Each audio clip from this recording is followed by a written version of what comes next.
Kijk kaarten aqui tá data. Tá pape que não de Commissie Sociale Zaken, Gezin, Ouderenzorg en Volksgezondheid en de Commissie Justitiële Aangelegenheden en verzoekschriften hebben op 2 mei 2016 met Fundación Lisette Gomes vergaderd. Pues, toda instância não aqui é tempo aí a reunir com a Fundação Lisette Gomes, que trata de abuso de muitos de casos aqui. Onder andere het manifesto van 27 april 2016, de brief van de heer Danis van 15 april 2016 en de aanbeveling van de bijzondere commissie zedendelicten van december 2010 zijn besproken. Kiko carta kita bisa. Nós estamos de acordo com a manifestação contra abuso de multa na 2016. Nós estamos de acordo também com o senhor Danis, que brinca sua causa a respeito do abuso de multa.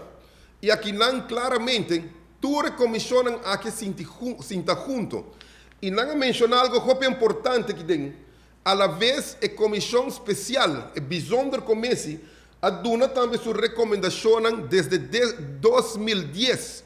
Aqui não brincando para por bem cambio e por bem justiça a respeito lo qual trata abuso de multa.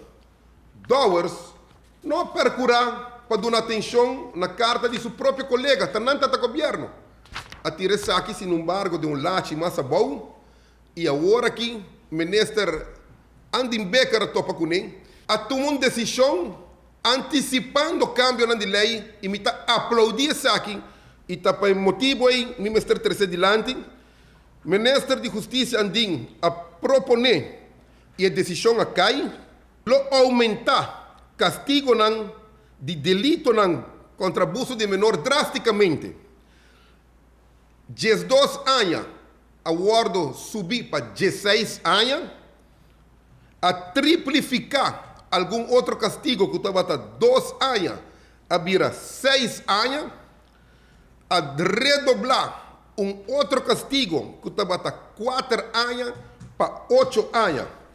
Isso aqui significa também que mais casos não vai over na detenção preventiva, que normalmente está mais complicado, e además a ajustar também a regra de verjaringstermijn. No saco tem verjaringstermijn, depois de tanto tempo, não pode perseguir acusado, isso aqui também passa para passado, para evitar direito para perseguir delito que está caducar. Pois de caso aqui, ele não caduca mais, e verjaringstermijn aqui também, se vai cometer delito e depois de tanto anos, não bem constatado por prova, ainda lo bota guardo perseguir.